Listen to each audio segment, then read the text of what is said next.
Hey YouTube, Josh here from the J side. Friday! It's Friday. This is season 2, episode 6. J side Fridays. This week we're going to talk about another video that dropped, Road Trippin' 2. That's 2 weeks in a row, folks. I put on a ton of miles this month. We worked on the four-wheeler a little bit this week. We worked on the RC car. And some other stuff. But let's start with the road trips. So I've been working on this thing to help my own social anxiety a little bit. And my theory to fixing problems is to go elbow deep and just face it and move on. And it works pretty good. So this week I decided I'm going to fly solo yet again. And I drove down to Hamburg, New York for the SnowBusters swap meet. Little clip there, see that? Lots of stuff. Now, I saw some stuff for sale, and the prices weren't horrible. A lot of the prices I felt were a little steep, but I decided to hold on to my cash, because, you know what? I almost kind of want to buy the stuff I actually want, and not the stuff that just showed up in front of me. We'll see.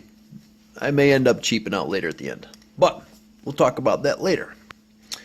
So I hit that. That was about an hour and a half from the house. I left there with my bag of kettle corn. As I waited in line to get in, that smelled so good, so I nibbled on that a little bit. But then I decided, because I felt pretty good, I was going to drive another 3.5 hours-ish to Pittsburgh, Pennsylvania. Now, I've driven by it on 79 or 76, one of the two, and never realized how big that city really is until you drive up in it. It's a pretty big space. It was super warm that day, and I went to a place called the Wheel Mill, which is an indoor bike park similar to that place Ray's in Ohio. So I will say that the question came up, this conversation came up, and the take was, what did you think of the difference between Ray's, MTB, Wheel Mill, and a place called Cranks that was in Syracuse, New York? All indoor parks, all super rowdy. And I will say that Cranks, I'll get back to that. Ray's, you can obviously tell, was built by a mountain biker. The landings are pretty mellow, stuff's spaced out for bigger bikes, and there's a lot of skinnies and other fun stuff. Still have a blast on a BMX bike. I will say that Wheel Mill, you can tell, was developed for BMX because landings are steep, transitions are steep, the space between the ramps is super tight. As you can see in that picture, that is a tight jump room. Now, I will say it's a beautiful jump room. That thing was great. Definitely BMX built and oriented. And that was cool. But Ray's is definitely mountain bike. And that place Cranks, that used to be in Syracuse, and they're talking about opening another one somewhere. That was definitely built for like dirt jumper bikes, which is like a rigid 26-inch wheel based off a mountain bike. They're kind of wonky. All have a great value. I love each one of those parks. Super fun. I hope they build another Cranks because it's only 2 hours from my house. So I got to this place, and I'll tell you something a little personal. I had a little bit of a, I don't know, like an uncomfortable moment when I realized that I was in a room full of people that were very good at this, and they hung out there a lot. They were comfortable, and I am not a BMXer by heart. Like, I guess I have an interest, but I am not that guy anymore. So it was hard to get myself and my social anxiety to reach out and look like an idiot in front of people I don't know, which is basically that. This is my lesson for everybody today. If you look like an idiot in front of people 5 hours from your house, who cares? Because you'll never see these people again, most likely. And they probably aren't even looking at you because you can't clear a 20-foot gap on a tabletop that's 7 feet tall. Or if you overshoot it, they might chuckle at you and then, they forgot that you existed an hour later. So just go have fun. That's the whole point of it. Go have fun. And I did. I had a blast until I realized it was like 4:30. I was like, I still got 5 hours to drive home. So I hit the road and motored back home. That was a good trip. I will say it was a little bit enlightening. And I think if people have fears, you should probably face them, muscle through it, and be a better person on the other side.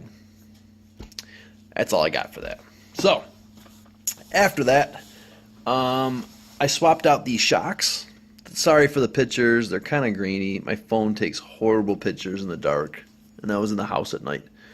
But the shocks are aluminum. I think I did a video earlier about this, what's in the box. And they fit great.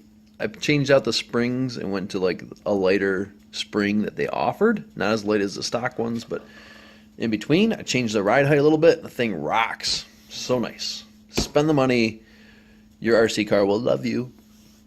So that was cool. A couple pictures. And then I decided to work on the four-wheeler a little bit. And we talked about putting a baffle in the end of that pipe that I made. If you remember that video, there's one in here. Just to try to quiet it a little bit. And I just took some leftover exhaust pieces from another four-wheeler exhaust. And as you can see there, we did some cutting. Turned that pipe around. And then tack welded it up.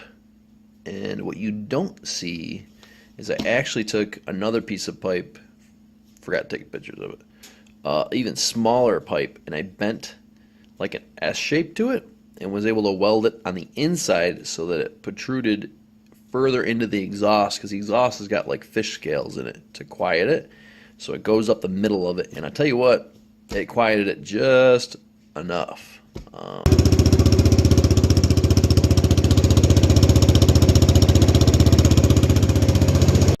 Just a little quieter, exhaust points down instead of at the face of the guy behind you. It came out good. So that was an easy project.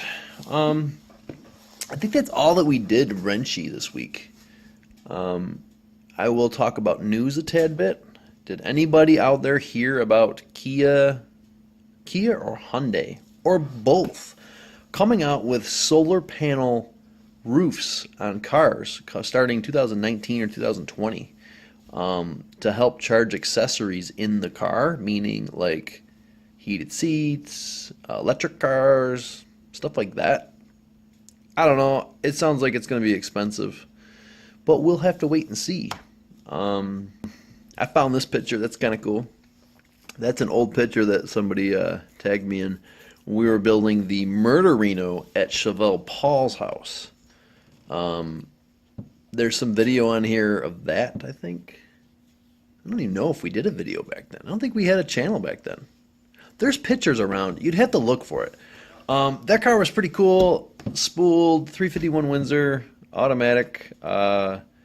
Really hacked together, like super hacked. No brakes. It was no power steering. We just looped the lines back. And the car was a blast to drive. I'll be honest. It was super scary. And the converter was so tight that you could downshift and it would chirp the tires, like lock the tires up. That was the only way you could slow it down. There's a picture of it right there. That was a fun year of building car. A little stressful near the end. But after that, let's talk about this guy. Right? Who wants a double snowblower on a plow truck? Yeah, I could do my driveway in one swipe. News today? What's on social media? Let's talk about, who could we talk about? We could talk about Hoonigans. What's that guy's name? Jon something. He's got a 55, 56 drive-by gasser that he called out Mike Finnegan from Roadkill. If you don't follow it, go on Instagram, look up that right there, Finnegan, and you're gonna find some interesting videos. They have this Hemi-powered Gasser, which you've probably seen somewhere. Uh, and I don't want to like drop the ball here, but there are a couple days till their big race, and they dyno it, and it popped out like 1,300 horsepower or something crazy, manual shifted, and he comes in the morning and the thing's seized up. He blew a head gasket. So go check out the Instagram. There's some pretty funny feeds, bent wheels and all kinds of crazy stuff happening, and they're just rushing to get this car done. But we've seen that car go mid nines or low nines. That's pretty cool. So we'll see how that works out. Keep an eye out on it. That's it, man. We had a little bit of an ice storm today, so there's some pictures. And I'm going to leave you off on a little video of some ice damming in my backyard.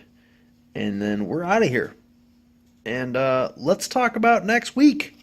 Next week.